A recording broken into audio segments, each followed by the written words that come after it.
नमस्कार मैम। आपने मुझसे कुछ एक्सपीरियंसेस पूछे थे। मैंने आपसे कहा भी था कि मैं आपसे अपने एक्सपीरियंसेस साझा करूँगी। मैम, बात मेरे फ़ादर की डेथ को लेके है। जिस दिन मेरे फ़ादर की डेथ होती है, उस दिन मैं सुबह किचन में ब्रेकफ़ास्ट बनाने के बाद काम कर रही थी। तो मुझे ऐसे लगा कि जैसे ऊपर से कोई बहुत लंबा हाथ आया है और उसने मेरे सिर पे हाथ रखा है। लेकिन मुझे ऐसे लगा जैसे किसी ने मुझे कोई कुछ अंदर तक झकझोर दिया और मैं इतना परेशान हो गई, मेरा मन करे कि मैं रोऊं। लेकिन मेरी मदर इन लॉ, जो पुरानी जैसी मदर इन लॉज होती हैं, वो थोड़ी नाराज होने वाली स्ट्रिक्ट लेडी हैं, तो उन्होंने मुझे बाहर नहीं आने दिया और मैं वहीं काम करती रही। तब एसटीडी से फ़ोन बुक कराना पड़ता था फ़ोन से और तब मैसेज पहुंचता था, मोबाइल्स नहीं हुआ करते थे। यह दिसंबर 1991 की बात है। हमारे पास कोई फ़ोन नहीं आ पाया। शाम को एक पर्सन भेजा गया वहाँ से, मेरे इन-लॉज़ का और मेरे मायके का 2 घंटे का रन है। तो पर्सन आया, उसने बताया, तो हम लोग शाम को गाड़ी से रात को ही निकल गए। जब हम पहुँचे तो वो तो सुबह की उनकी डेथ हो चुकी थी। जिस समय उनका हाथ मेरे सिर पे आया है, उस टाइम उनकी डेथ हो चुकी हुई थी। तो वहाँ पे हम गए, हमें रात रखना पड़ा। अगले दिन उनका संस्कार होना था। उधर मेरी एक सिस्टर, वो यूएस जाने के लिए, पीएचडी करने के लिए वो दिल्ली गई थी। उसको बार-बार लगे कि मुझे ना अपने घर जाना चाहिए, बार-बार अपने घर जाना चाहिए। और उसके पास मैसेज पहुंचा, वो बेचारी भी अपना वहां से सेक्रीफाइस करके घर आई। रात को मेरी मामी के सपने में आए और उन्होंने तब मेरा नाम लेके कहा कि मैं अब उसके पास जाऊंगा। I was pregnant at that time. 5-6 months की प्रेगनेंसी थी मेरी। वहां से सब निपटा के जब हम आए, उसके बाद उन्होंने अपने होने का मुझे ही बहुत बार एहसास कराया। एक बार मेरे हस्बैंड अपने बिजनेस के सिलसिले में हिमाचल गए हुए थे। मैं रात सोई हुई थी, तो रात सपने में मेरे पापा दिखे व्हील चेयर पे। उनके पूरे शरीर पे पट्टी बंधी हुई थी, बहुत बुरी तरह सारा शरीर पट्टियों से ढका हुआ था और मेरी मदर व्हील चेयर लेके चल रही थी। तो मैंने मम्मी से पूछा, मैं अपने ही घर में थी वहां पे मायके में। मैंने कहा, मम्मी इनको क्या हुआ? ये कहते हैं अगर मैं नहीं जाता तो पूरी फैमिली खत्म हो जाती। मैम, उस वक़्त मेरा 3 साल का बेटा था और 5 साढ़े 5 साल की बेटी थी और मैं अकेली रहती थी। मेरे इन-लॉज़ से भी मुझे कोई हेल्प नहीं थी। तो रात को नेक्स्ट नाइट मेरे हस्बैंड आए और आके सो गए, रात को आए। सुबह-सुबह मेरे हस्बैंड के पार्टनर आते हैं। अभी मेरे हस्बैंड सोए हुए थे। मेरे हस्बैंड के पार्टनर आके पूछते, कहाँ पे हैं? मेरे हस्बैंड का नाम लेके। मैंने कहा, वो अंदर सो रहे हैं, क्योंकि उन्हीं पार्टनर के घर के बाहर हम अपनी गाड़ी खड़ी करते थे। तो कहने लगे, भाभी जी वो ठीक है? मैंने कहा, हाँ जी बिल्कुल ठीक है। कहते, वो तो गाड़ी तो बड़ी बुरी तरह ठुकी हुई है, ऐसे लगता है कि बड़ा बुरी तरह एक्सीडेंट हुआ है। मैंने कहा, ऐसा तो कुछ नहीं है, वो बिल्कुल ठीक है।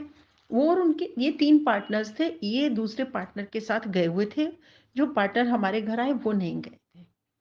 फिर मुझे सडनली मम्मी का सपना याद आया। वो मुझे मेरे को लगा कि शायद ऐसी ही कुछ बात हुई है। मेरे हस्बैंड के जागने पे मैंने उनसे पूछा, तो मुझे कहने लगे कि हमारी गाड़ी बिल्कुल खाई में गिरने वाली थी। हिमाचल प्रदेश गए हुए थे वो अपने बिजनेस के सिलसिले में और कहते, हमें कुछ समझ नहीं आ रहा था, हमें लग रहा था आज हम नहीं बचेंगे। तभी हमें किसी ने धक्का मारा, ऐसे लगा किसी ने धक्का मारा है। ट्रक से हमारी गाड़ी टकराई तो ज़रूर थोड़ी, लेकिन सारी हमारी गाड़ी ऑन रोड आ गई। नीचे गिरने की बजाय ऑन रोड आ गई और हम लोग बच गए। गाड़ी का नुकसान काफ़ी हुआ है। तो मुझे मेरी मम्मा की बात याद आ गई जो उन्होंने सपने में कहा था, क्योंकि पापा तो बिल्कुल भी नहीं बोले कि अग ये कहते कि अगर मैं नहीं आता आगे तो पूरा परिवार खत्म हो जाता। इस तरह उन्होंने मरने के बाद भी मुझे बचाया। एक एक्सपीरियंस और है, मेरे इन-लॉज़ ने मुझे घर से निकाल दिया था। मेरे हस्बैंड को, बच्चों को लेके हम रेंट पे आ गए थे। मेरे पापा की तब डेथ हो चुकी हुई थी। तो मैं लेटी हुई तो हमारे मेन गेट पे एक मॉस्किटो नेट लगी होती है ना, जाली वाला दरवाज़ा था। दोपहर का टाइम, कोई मुझे नींद भी नहीं थी। मुझे ऐसे लगा कोई बाहर जाली के दरवाज़े पे खड़ा है। मुझे 3 लोग दिखाई दिए। 2 लोग बिल्कुल जैसे गार्ड्स होते हैं ना लाल रंग की वर्दी में, वैसे थे। और फिर मेरे पापा की आवाज़ सुनाई दी। कहते उनको भेज दिया और फिर मेरे को कहते तू चिंता मत कर, मैं तो सिर्फ तुझे देखने आया था, मैं तेरे घर गया था, तू मुझे मिली नहीं, तो मुझे परेशानी हो गई थी, तो ये लोग मुझे छोड़ने आए थे यहाँ पर। मैम मैं इतनी एकदम स्टंट हो गई थी ना कि देखो, ये अभी भी मेरे साथ है।